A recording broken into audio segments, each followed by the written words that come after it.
ഇന്ന് ചായ കുടിക്കാൻ പോകാന്ന് പറഞ്ഞപ്പോൾ പൈസയല്ലോ. എന്നാൽ പിന്നെ പൈസ എടുക്കാൻ ഇഷ്ടം. പൈസ ഒക്കെ എടുത്ത് ചായ കുടിക്കാൻ പോവാ. ചായ കുടിക്കാൻ പറഞ്ഞിട്ട് ഇറങ്ങാം. എന്തായി തീർന്ന് പഠിച്ചോൻക്കറിയാം. ഭർത്താനം പറഞ്ഞ് നടന്നേ ഇതെപ്പോൾ എത്തുമെന്ന് വെച്ചാൽ ഇതായിപ്പോൾ എത്തുമെന്ന് പറഞ്ഞേ. ഇത് നടന്നിട്ടും തീരുന്നുമില്ല. എത്തുന്നുമില്ല. കുറേ ദൂരം നടന്ന് ഏതോ കാടെല്ലാം കഴിഞ്ഞ് പിന്നെയും നടന്ന് വലിയ വലിയ ലോറിയെല്ലാം പോകുന്നുണ്ട്. ചോദിച്ചു നോക്കുമ്പോൾ ഇതാ ഇപ്പം എത്തുമെന്നല്ല പിന്നെയും പറയുന്നത്. എന്താ ഇവനൊക്കെ എന്തേലും ഓർമ്മ ഇങ്ങനെ ഒരു വണ്ടി ഉണ്ടെങ്കിൽ എന്ത് സുഖേനല്ലേ. ഈ നടത്തൊന്നും നടക്കണ്ടല്ലോ. വേഗം എത്തിക്കൂടെ. പിന്നെ അതിനെപ്പറ്റിയ ചർച്ച.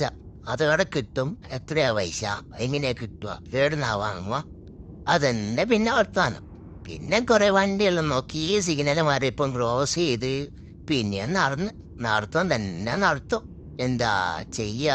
അതിനിടയ്ക്ക് കുറെ തമാശയും കാര്യങ്ങളെല്ലാം പറഞ്ഞ് കുറെ പുൽപ്പെല്ലാം അടിച്ച് അവസാനം പീടെത്തിനുള്ളിൽ കയറി കയ്യെല്ലാം കഴിയുമ്പോൾ മൊഞ്ചനല്ല. അപ്പോഴത്തേക്ക് ഒന്ന് തലയെല്ലാം തളയി. അവൻ്റെ കുഴിയും കഴിഞ്ഞപ്പോഴത്തേക്ക് പിന്നെ ചർച്ച എന്ത് തിന്നും എന്ത് വാങ്ങും.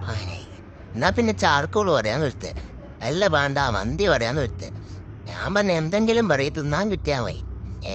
ലാസ്റ്റ് ചോദിച്ച് മന്തി ഉണ്ടോ ചാർക്കോൾ ഉണ്ടോ. നോക്കുമ്പോൾ രണ്ടും ഇല്ല. അവസാനം പിന്നെ എന്താ ചെയ്യുക, ഒന്നും ചെയ്യാനില്ലല്ലോ. കിട്ടുന്ന ഒന്നാളെ ഞാൻ പറഞ്ഞേ പൊറാട്ട ഉണ്ട്. പൊറാട്ട എല്ലാവർക്കും ആയിട്ട് രണ്ടേത് വെച്ചിട്ടെടുത്തു. എന്നാ കറിയില്ല എന്നുവെച്ച് കറിക്ക് പിന്നെ കറിക്ക് നോക്കി. അതെന്നാ പറയുക, എന്നാ വേണ്ട നോൻ ചോദിക്കുന്നത്. എന്നാ പറയാ നമ്മളെയും ചോദിക്കുന്നു. ലാസ്റ്റ് ചിക്കൻ കുറുമയും പറഞ്ഞ് വന്നു സാധനം വന്നവൻ പിന്നെ അടി തന്നെ. പിന്നെ വർത്താനവും കളിയൊന്നുമില്ല. പിന്നെ അടി തന്നെ അടി പടയപ്പ ഒരുത്തം തുടങ്ങി ഏരിയ.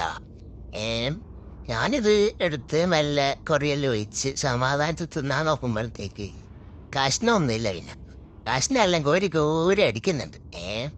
ഞാനാരായി എല്ലാവർക്കും രണ്ടീത് കഷ്ണം. അനക്ക് മാത്രം ഒറ്റ കഷ്ണം. അതെടുത്ത പരിപാടിയാ. ഒന്നിനെ തീറ്റി നോക്കിയ ഒരുത്തം വെള്ളം കുടിക്കുന്നത്.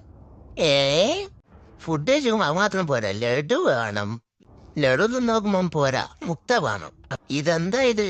റേഷൻ വീട്ടിലേക്ക് സഞ്ചിയും കൊണ്ടുപോകുന്നല്ലേ ഇവരെല്ലാം രാത്രി കുടലും കൊണ്ട് ഫുഡ് കഴിക്കാൻ വരുന്നത്. എന്തൊന്നായത്? തീറ്റി എന്നെ തീറ്റി. മുട്ട തിന്നോക്കുമ്പോൾ അവൻ പോരാ പോലും. എന്നാ പിന്നെ എന്താ പറയാ ചിന്തിച്ച് അപ്പോൾ എന്നാ പിന്നെ സുലൈമാനി അവൻ വാങ്ങി നടന്ന് പിന്നെയും തിരിച്ച് നടക്കണ്ടേ. ഇതാരെത്തുമ്പോഴത്തേക്ക് തിന്നേലും ദഹിക്കുകയും ചെയ്യൂ. പിന്നെയും നോക്കുമ്പോൾ ഇതാ പിന്നെ അവസാനം ഇതാ പറക്കുന്നത്. അപ്പോൾ ഒത്തിരി തന്നെ മുടിപ്പിച്ചിട്ടുണ്ട്. നാളെ വേറെ വിശേഷമായിട്ട് വേറൊരുത്തനെ മുടിപ്പിക്കാം. ഓക്കെ, അപ്പോൾ ബൈ.